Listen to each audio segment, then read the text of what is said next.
Since 1983, FAME has helped business and education work for Maine. Contact the authority, the Finance Authority of Maine.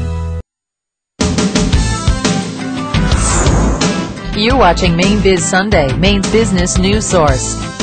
We are back with Kit St. John, Executive Director of the Maine Center for Economic Policy, Peter DelGreco, Vice President of Operations at Maine Co, D'arcy Main-Boyington, Director of Economic Development for the City of Brewer, and Peter Gore, Vice President of Governmental Affairs at the Maine State Chamber of Commerce. All right, let's go right at it again. Issue number 3, I'm calling this one Of Mice and Men. Jackson Labs plans Florida branch. Gosh, who would ever think that? I mean, look right behind us. We even have one of the main covers from Jackson Labs.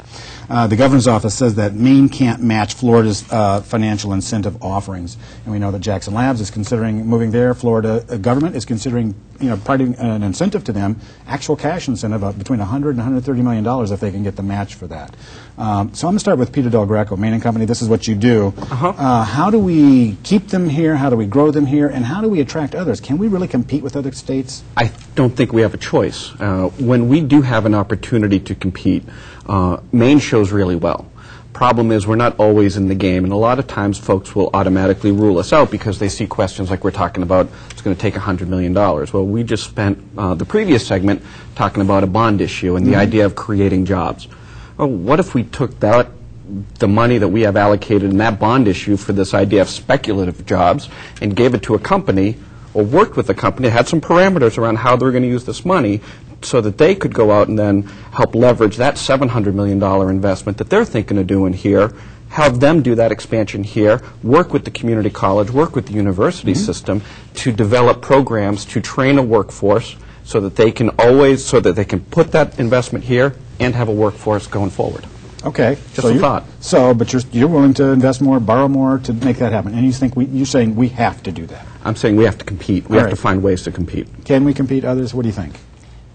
I would say Maine actually does compete. If you look at the Pine Tree Zone program, I'm not particularly a fan of that, but Charlie Colgan has analyzed it and said that really does level the playing field with respect to business taxes in other states.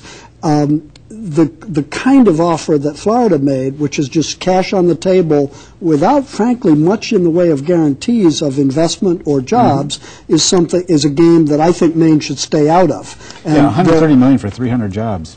It's just too high a price. Good for them. And if Florida wants to, would you be more a fan of it if there was a guarantee for, if they were willing to enter into a guarantee?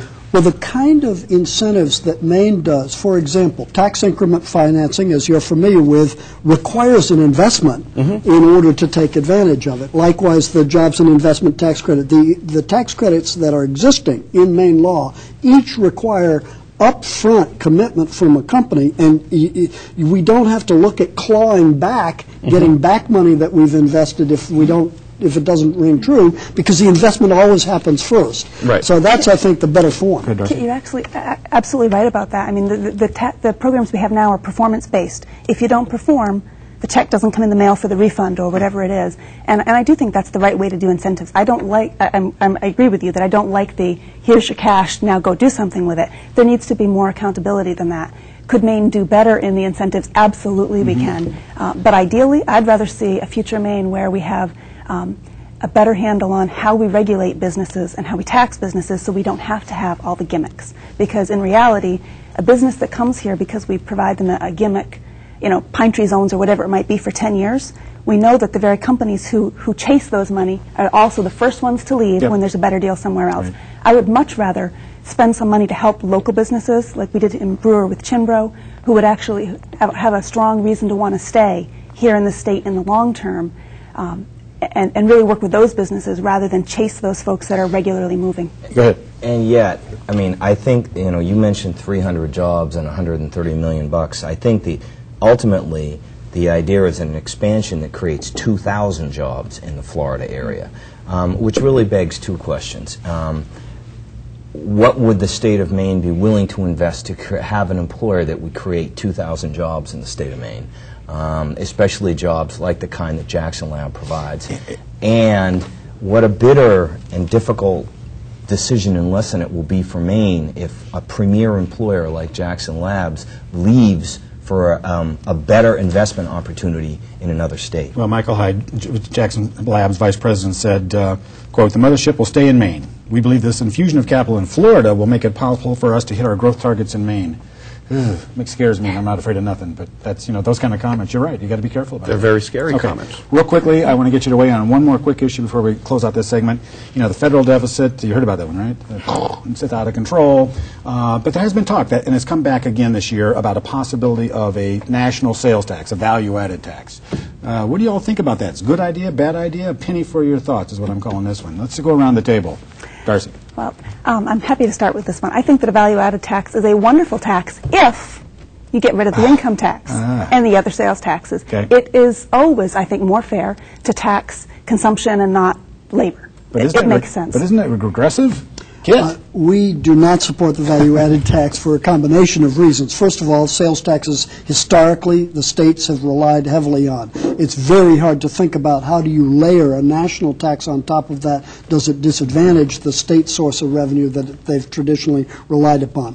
It is possible to use revenues, to give rebates to people, to turn even a VAT, which is historically regressive. You can make that into a progressive system, but you have to do it with a lot of complication, and it's not a good idea. Okay. Quickly, what do your business members think about this? I'm not sure they'd be supportive of an idea like that. I mean, the reality is in Maine... That was a softball. It was a softball. It was, and the reality in Maine is, we already tax a lot of products, and very shortly, if depending on the outcome of the June decision around the people's veto, we'll start to tax services as well. So I'm not so sure. Real quick, it's a terrible idea for the country. And I want to clarify that what I'm saying is it's a great tax if you eliminate the I heard you. If you're adding it on top. We're all voting no here. Right. It's just more tax on top of more tax. And that's why I asked this, because I wanted to have one question where I knew that Kit and Peter Gore would actually agree on it. We agree on many things. You just don't know all the things we agree on. I'm sure. All right. Thank you very much. We're going to wrap right there, but we're going to keep you around for some extra talk in our Afterthought segment on the web. Thanks a lot. You can catch more of this discussion in our exclusive Afterthought segment, seen only on the web. Go to mainebiz.biz and click on the Mainebiz Sunday link. We'll be right back. Mainebiz Sunday is made possible in part by funding provided by the Finance Authority of Maine.